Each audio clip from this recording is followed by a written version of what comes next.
Welcome to Still Unanswered. I'm Clara Bergman. Today we're going back to a case that reads like a detective novel, but ends up being a cautionary chapter about science, trust, and human error. The case of the Phantom of Heilbronn, sometimes called the woman without a face. It's a story that began with DNA, the evidence everyone trusted, and turned into a slow national humiliation when that trust cracked. Lucas, when you first heard the headline about a mysterious female DNA profile turning up at dozens of crime scenes across 3 countries, what was your first reaction? Wow, I remember that headline vividly. At the time, I was a bench scientist in a forensic lab, and my gut reaction was twofold. Awe, because DNA matches can link things in powerful ways, and unease, because the idea of one woman's DNA being at so many disparate scenes, murders, petty burglaries, drug scenes, should have raised immediate methodological questions. But, Clara, the public discourse then treated DNA as near infallible, which made the story dangerous in its certainty. Right. The public and many in law enforcement had bought into this idea. DNA doesn't lie. By the early 2000s, DNA profiling was the gold standard. Courts, the media, police, everyone started to treat a match as almost incontrovertible proof. Which is why the phantom myth could grow so large before anyone seriously asked, could this be contamination? But let's step back and start at the beginning, the first hits. Lucas, walk us through the earliest known connection, the 1993 Ida Oberstein case. Okay. In 1993, in Idar Oberstein, a 62-year-old woman named Lieselotte Schlenger was found strangled in her apartment. There were no clear fingerprints and little to go on. Years later, when DNA testing sensitivity improved, investigators re-examined a swab from a teacup rim in her kitchen and obtained a tiny DNA profile. That profile later entered databases and many years after the crime would match profiles from other scenes. But at the time, DNA didn't have the same reach it would by the 2000s. So that small trace sat in a database, waiting. And then, 8 years later, another violent killing in Freiburg-Josef-Walzenbach in 2001. He was also strangled, his skull severely beaten. We later learned DNA recovered from a kitchen drawer matched the profile from Schlenger's teacup. 2 murders, 8 years apart, similar brutalities. Suddenly, investigators had a thread. That's where profiling began to take hold, a single offender capable of extreme violence. Lucas, why did that look convincing to profilers at the time? Because at first glance, the pattern fits what profiling likes. 2 elderly victims in private homes, both strangled. Similar brutality. When your database gives you a match, it's tempting to assume identity of source, which then becomes the narrative. But the issue is this assumption, a match equals the same person at the scene, was never interrogated enough. There was little public debate then about contamination, secondary transfer, or lab error. Those conversations existed in some labs, but not at the operational front lines of cases that drew political attention. Yeah, and that brings us to the turning point, the day Germany lost one of its own. April 25, 2007, a parking lot in Heilbronn. 2 young officers on a lunch break. Michèle Kiesewetter and her partner. She's shot in the head and killed, her colleague critically injured. It's a crime that shocked the nation. When investigators ran DNA from the patrol car, they found that same female profile again. Suddenly the case ceases to be a cold file and turns into a massive manhunt. Lucas, Describe how the DNA narrative escalated the investigation.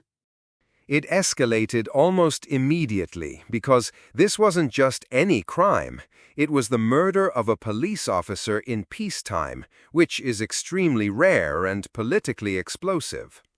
The DNA match linked Heilbronn to earlier unsolved murders.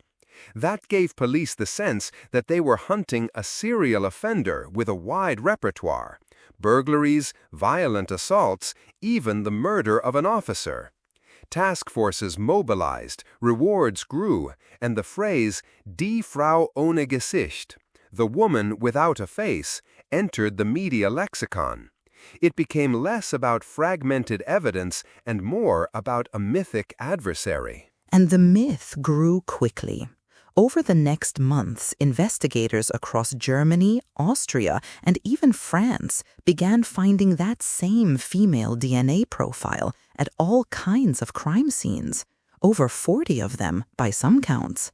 Burglaries, robberies, drug paraphernalia, violent assaults, murder scenes. This DNA seemed omnipresent. Lucas, when a single profile shows up at petty theft scenes and at brutal homicides, what scientific flags should that raise? It should raise a lot of flags immediately. 1. The diversity of crime types is suspicious. What criminal is equally involved in high-risk murder and petty burglary across borders? 2. Geographic spread combined with inconsistent witness descriptions should prompt a procedural review. Were controls run? Were blank swabs processed? Where did the consumables come from? If those basic checks had been routine and rigorous, the pattern of the same profile on blank swabs would likely have been detected sooner. Let's give listeners a sense of the variety. A syringe with heroin near Gerolstein, a half-eaten cookie in a trailer in Budenheim, a toy pistol in a robbery in Arbois, a stone used to smash a window in Saarbrücken, and then the DNA from a fingerprint card tied to a charred body in France. These are wildly different scenarios, yet one genetic profile seemed to connect them. At what point should investigators have said, this pattern is too bizarre, maybe we're dealing with contamination? Ideally, that question should have come early, very early. When you see one profile showing up across very different types of scenes and in multiple jurisdictions, you immediately suspect a systematic source, a shared collection kit, a common lab procedure, or a supply chain issue. The first internal doubts reportedly surfaced around 2008, when some investigators began to question the plausibility of a single woman perpetrating such varied crimes. But, crucially, those doubts didn't become public or operationally decisive fast enough. And what finally forced the rethink, Lucas, was, in a grim way, incontrovertible. Early 2009, French investigators identify a charred man, an asylum seeker. They check an old fingerprint card and extract DNA. That DNA matches the Phantom, a profile consistently identified as female. The asylum seeker was male. That was impossible biologically.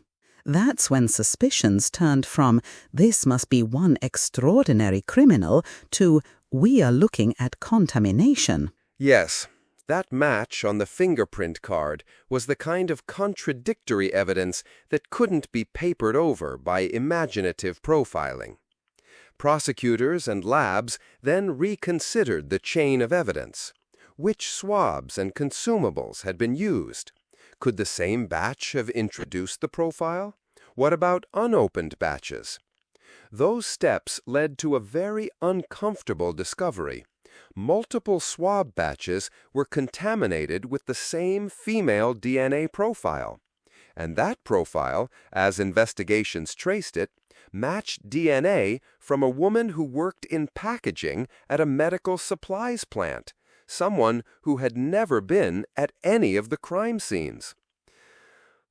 There's something almost surreal about that. An ordinary factory worker, probably never suspected of wrongdoing, became the genetic source for decades of police work and national headlines. The manufacturers later argued their swabs were sterile but not certified as DNA-free and were not marketed for forensic purposes. Apparently, many in policing assumed sterile meant forensic grade, which is not the same thing. Lucas, help listeners understand the difference, sterile versus DNA-free. Sure, sterility refers to killing living microorganisms, bacteria, viruses, through methods like radiation or chemicals. That protects patients from infection. But DNA molecules are surprisingly resilient to sterilization. You can kill or inactivate microbes without breaking down all nucleic acid fragments. So, a sterile swab may still carry trace human DNA if, during manufacturing or packaging, a worker shed skin cells or touched a surface. With PCR sensitivity by the 2000s, labs can detect vanishingly small amounts of DNA, amounts that used to be invisible. So, unless consumables are produced under DNA-free, controlled conditions and batch-tested, they can introduce exogenous DNA into evidence. And that's literally what happened. Small, persistent DNA left during production found its way into crime labs across Europe. The narrative of a phantom killer was, in the end, a supply chain error. That public admission, I remember March 2009, was humiliating for police and prosecutors. They had to tell a nation that what they hunted for years did not exist. Lucas, how did the forensic community respond? Was it all apology and correction? It was a mix. There were apologies, defensive statements, and, more importantly, changes in standards, but not overnight. The case highlighted a failure in routine scientific controls, lack of consistent negative controls, assumptions about consumables, and a tendency to let a compelling narrative eclipse methodical skepticism. In the years following, forensic standards were strengthened, and the ISO introduced ISO 18385 in 2016, which specifically addresses minimizing human DNA contamination in products used for forensic collection. But implementation takes time and money. DNA-free certified swabs are more expensive, and smaller jurisdictions may struggle to adopt them quickly. Let me ask you bluntly, Lucas, how much of this was human error versus institutional culture? Were we seeing sloppy technique or a deeper problem of confirmation bias and tunnel vision? Both. There was human error at the manufacturing level, workers shedding DNA during packaging, and in some labs, lapses like not processing negative controls with the same rigor each time. But there's also institutional culture, a strong, almost religious faith in DNA as an objective truth, and political pressure when the murder of a police officer raised national stakes. Once the one woman narrative took hold, investigators and media alike tended to fit new findings into that story rather than interrogate the foundational assumptions. That's confirmation bias at scale. Exactly.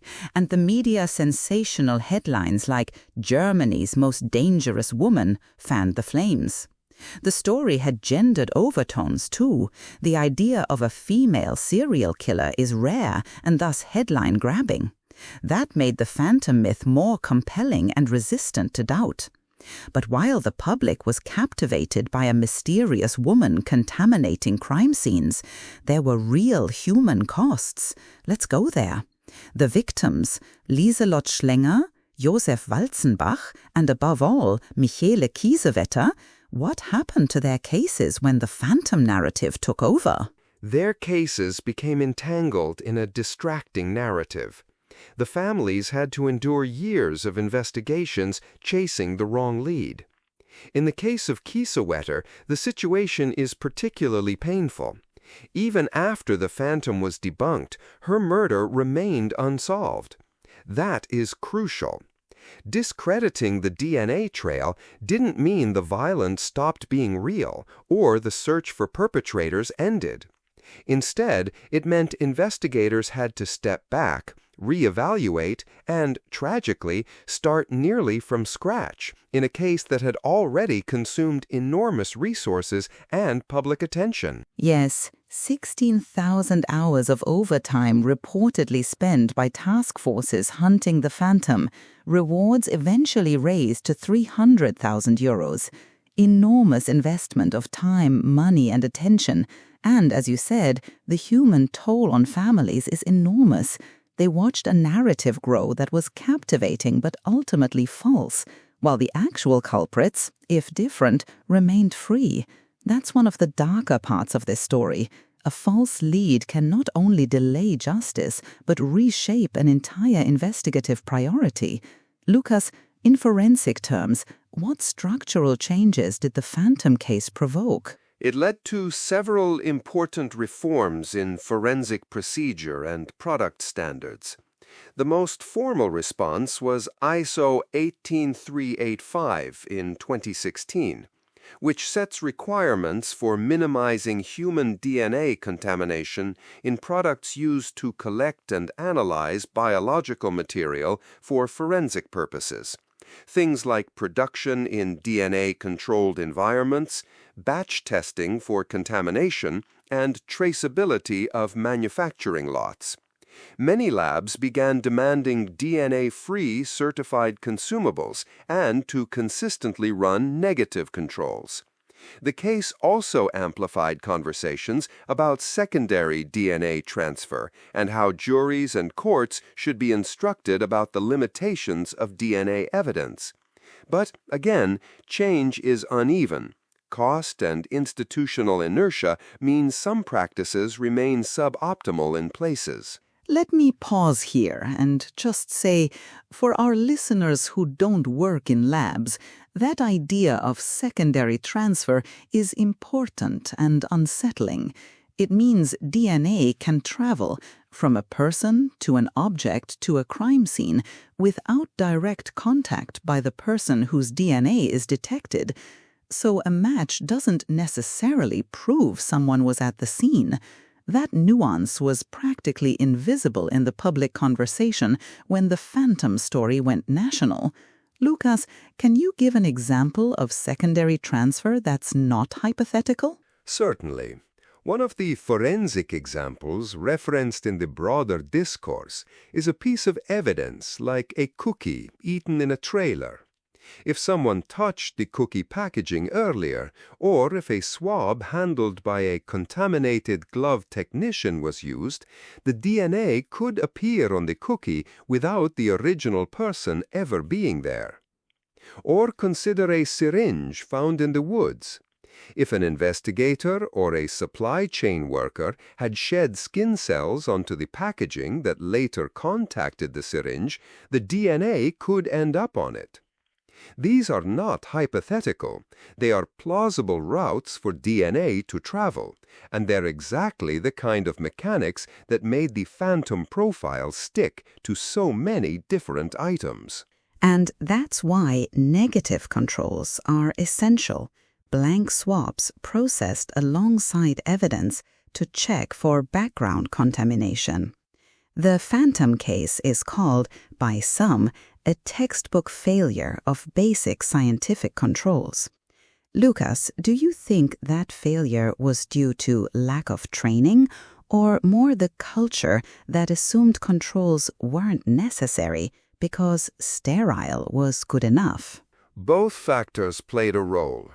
Many crime scene teams were trained to gather evidence fast and rely on downstream labs, but not all units uniformly enforced negative controls at every step. There was also an assumption that consumables labeled sterile were functionally clean for DNA purposes. That assumption was naive. Sterile doesn't equal DNA-free. Combined with an overconfidence in database matches, it created the perfect conditions for the story to run unchecked. Some labs had robust controls, but the practice was not universal across jurisdictions or countries. Let's talk about the moment of public admission, March 2009. There was a lot of finger-pointing. Manufacturers said their swabs weren't meant for forensic DNA collection. Police unions called it very embarrassing. And prosecutors had to publicly walk back months, even years of work. How did the public react? Did this erode trust, or did it get joked off as an oddity? Public reaction was mixed. Some people treated it as a bizarre anecdote, almost humorous that the most wanted woman in the country never existed. Others were more critical and worried. If DNA evidence could be so fallible, what does that mean for other cases? There was embarrassment, certainly, in the police and political sphere, but also a tendency in the media to gloss over the implications for victims and the justice system. The nuance that this error could have real consequences for prosecutions and unsolved cases was sometimes lost in the spectacle. That spectacle angle, sensational headlines, rewards, and TV makes me uneasy because it can obscure the victim's reality. For the families, the debunking was not a punchline. It was another twist that left basic questions unanswered. Who committed those murders? Who killed Michèle Kiesewetter? Those are open wounds. Lucas, can you speak to the ethical dimension here? What responsibility do scientists and police have in communicating uncertainty? They have a tremendous responsibility. Science is probabilistic. It's about degrees of certainty, not absolute truth. When forensic results are reported to investigators, the limitations, the possibility of contamination, secondary transfer, the sensitivity thresholds must be communicated clearly. Similarly, police should avoid letting a single line of evidence monopolize the narrative in a way that silences other plausible leads. In public communication, there's a duty to avoid definitive language when the evidence doesn't support it. The Phantom case revealed a failure to manage those responsibilities with real-world consequences. And then there's the factory worker, the woman whose DNA contaminated the swabs. She never committed a crime, but became, in effect, the face of a phantom. There's an odd moral geometry there. An ordinary person turned into a symbol for a national scare. We don't know much about her because privacy protections shielded her identity. But do you find that image haunting? Absolutely. It's haunting in a very modern way. A private life turned into an unintended public imprint because of industrial processes and forensic sensitivity. Her DNA, probably shed innocently during packaging, was amplified into a narrative of evil across 3 countries. Ethically, we should acknowledge the injustice. She became a scapegoat by association with a supply chain failure.